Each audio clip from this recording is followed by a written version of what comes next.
Hai, kembali lagi dengan saya Rian Andriana di channel Autoland Indonesia. Video kali ini adalah part kedua dari video sebelumnya yang membahas tentang sejarah dan restorasi salah satu unit koleksi kami, yaitu Toyota Land Cruiser seri 40 biru. Untuk yang belum menonton, sudikah kiranya untuk menonton dari part yang pertama?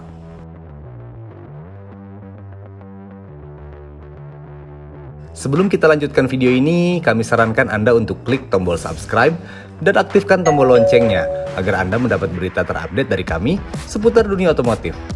Mari kita dukung channel ini agar bisa lebih baik lagi ke depannya dengan menyajikan visual terbaik dan konten yang lebih informatif lagi.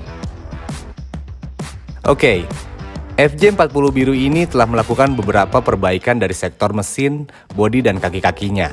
Seperti apakah kondisinya saat ini?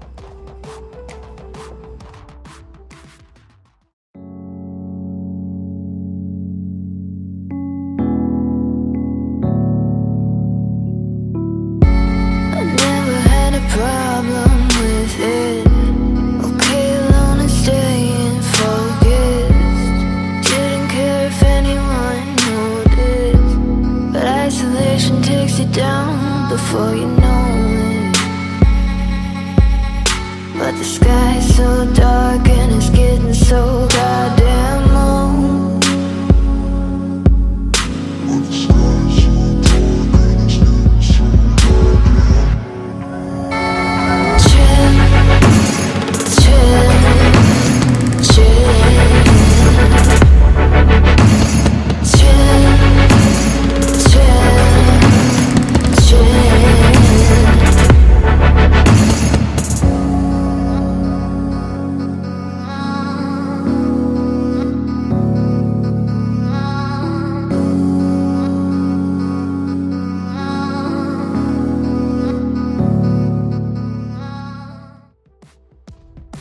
Ya, mobil ini sebenarnya tidak banyak melakukan perubahan, hanya restorasi berskala sedang.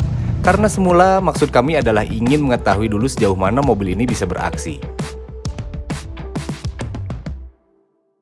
Maka, setelah proses benah-benah itu selesai, saya dan tim Autoland Channel akan mencoba ketangguhan dari mobil ini di habitat aslinya dalam segmen Test Drive Mobil Second.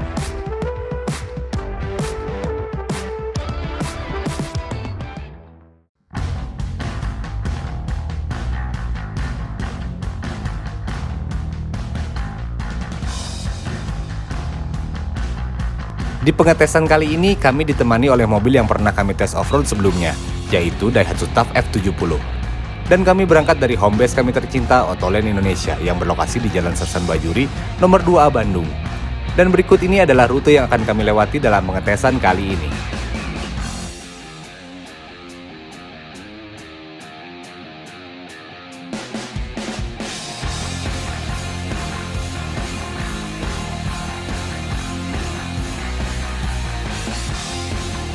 Di permukaan jalan aspal, mobil terasa halus berjalan, tidak terasa sesuatu yang mengganggu. Hanya di permukaan jalan yang menanjak, memang beberapa kali mobil ini terasa seperti hilang tenaga. Kami belum tahu dari mana asal penyebabnya.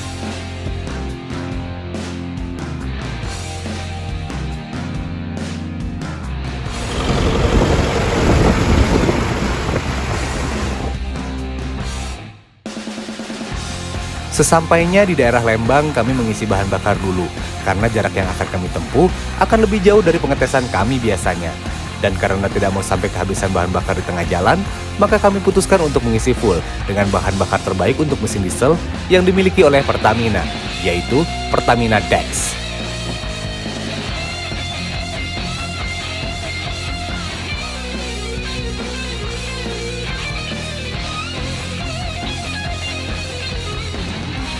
Perjalanan pun kami lanjutkan. Kami sengaja mengambil jalur yang tidak begitu ekstrim, karena kami hanya ingin test drive mobil ini dan juga karena ada beberapa hal yang kami pertimbangkan ketika harus mengambil jalur yang ekstrim. Karena yang pertama, mobil ini belum 100% dalam kondisi yang fit. Kemudian yang terpenting dalam pengetesan kali ini adalah mengetahui kekurangan dan performanya, untuk kemudian dijadikan bahan untuk kami melanjutkan pembangunan mobil ini ke depannya. Oke, jalanan mulai menyempit dan memasuki daerah pedesaan. Di sini menjadi awalan pengetesan kami, karena permukaan jalan yang sudah menaik dan menurun.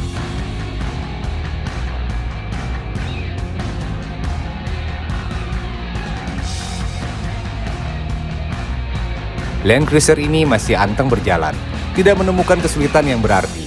Hanya memang seperti yang kami rasakan di awal, bahwa mobil ini banyak kehilangan tenaganya. Kami rasakan dari injakan pedal gas yang harus lebih dalam dari biasanya, dan asap dari knalpot yang tidak wajar.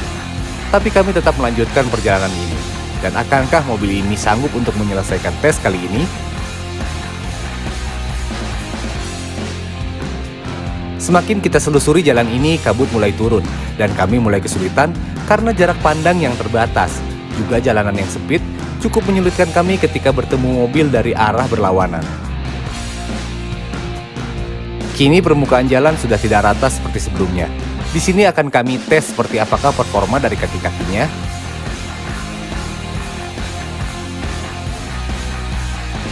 Ya, ini adalah sebuah Land Cruiser zaman dulu.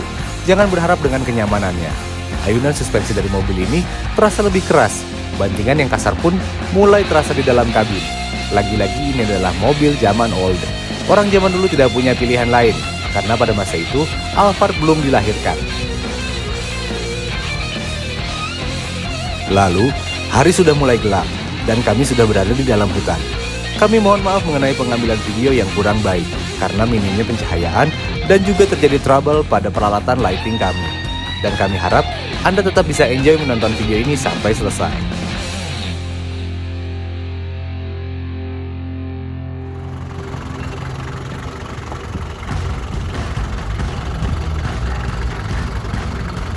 Di perjalanan kami bertemu dengan mobil Land Rover yang terjebak. Dua sisi bannya terperangkap masuk ke parit. Ketika kami hendak menawarkan bantuan, ternyata sopir Land Rover sudah menghubungi rescue. Dan bantuan akan segera datang katanya. Dan ia pun menyuruh kami untuk melanjutkan perjalanan.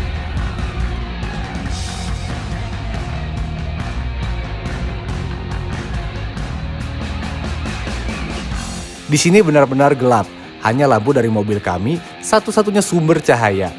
Kami sengaja tidak memasang lampu tambahan di mobil ini karena kami ingin saya dan Anda yang sedang menonton video ini bisa merasakan seperti apa rasanya berada di tengah hutan dengan mobil Land Cruiser 40 pada masa lalu.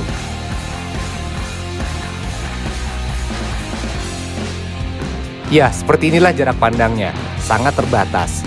Lalu permukaan jalan yang tidak bagus membuat kita harus lebih hati-hati dalam memilih jalan. Di tengah perjalanan kami terhambat oleh penutupan jalan yang seharusnya kami lewati. Dan sepertinya kami harus mutar balik arah.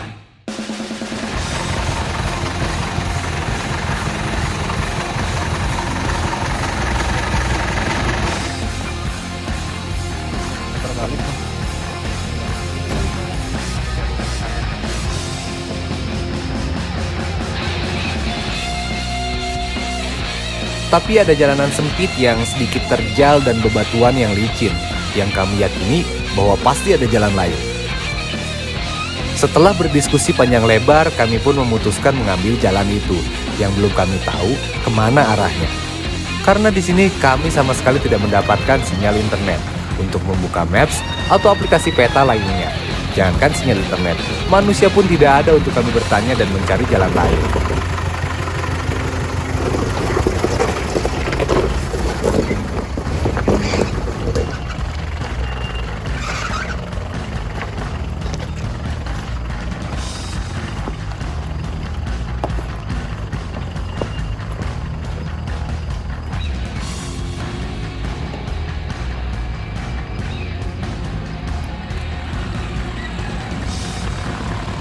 Ini mantap nih, mantap nih.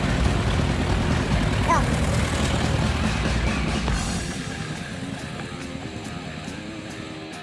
Akhirnya saya paham disinilah fungsi kompas sebenarnya. Satu-satunya penuntun arah kami adalah kompas. Kemudian kami bergerak terus menyelusuri hutan yang semakin tidak bersahabat.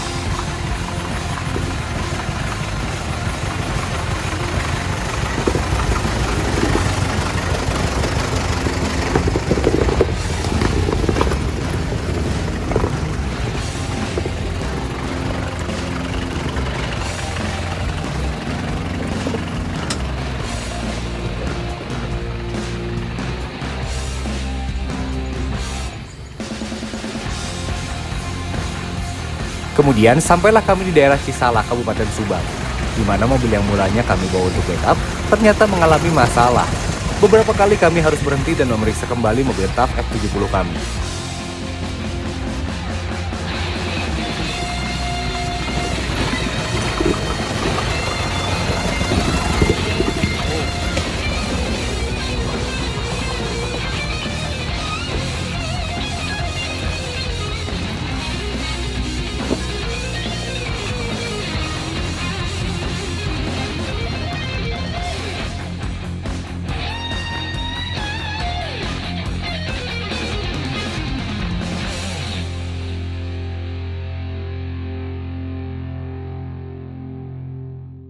Toyota Land Cruiser kami tetap berjalan dengan gagahnya. Di sini saya percaya bahwa Land Cruiser seri 40 ini memang terbaik di masanya. Dan sampai sekarang, walaupun umurnya sudah tidak muda lagi, tapi saya tetap bisa merasakan ketangguhan Land Cruiser seri 40 ini. Tidak heran bahwa mobil Land Cruiser seri 40 ini menjadi barang kolektor dan harganya sudah tidak masuk akal untuk mobil setua ini. Perjalanan kami lanjutkan dan tibalah kami di daerah Kasomalang, Kabupaten Subang. Di sini kami putuskan untuk berhenti dan memeriksa kerusakan yang terjadi pada TAF F70 kami.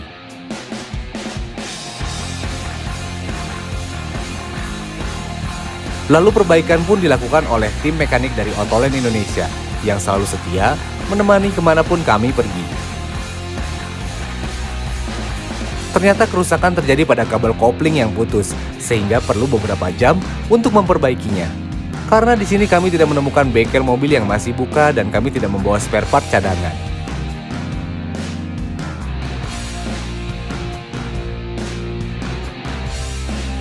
Setelah selesai, kami mulai bergerak lagi menuju Jalan Cagak Subang untuk pulang menuju arah Lembang.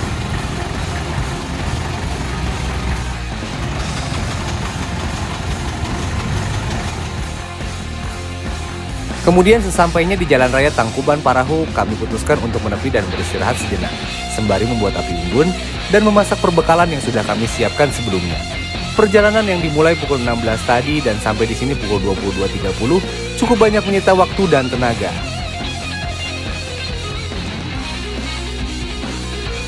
Bersantai dan berdiskusi bersama tim dari Autoland Indonesia mengenai mobil Land Cruiser 40 kami ini, kami menyimpulkan bahwa mobil ini sangat layak untuk diperhitungkan karena beberapa aspek penilaian yang sudah kami buat.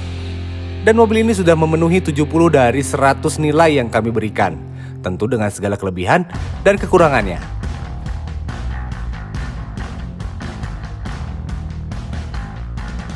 Tapi kemudian ada beberapa catatan dari saya dan tim test driver mengenai kekurangan dari mobil ini. Yang pertama, sistem pengereman yang kurang baik, tenaga mesin yang loyo, ayunan shockbreaker yang terlampau keras, beberapa bunyi di dalam kabin yang cukup mengganggu, setir yang kurang senter, dan beberapa bagian bodi juga interior yang terlihat kurang rapi. Dan poin-poin ini akan menjadi PR untuk tim Autoland Indonesia untuk sedikit demi sedikit menyempurnakan mobil ini, dan akan kami share juga kepada Anda untuk proses lanjutan restorasinya.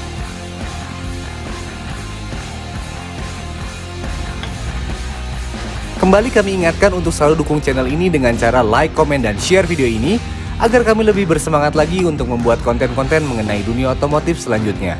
Terima kasih yang sudah menonton. Ciao!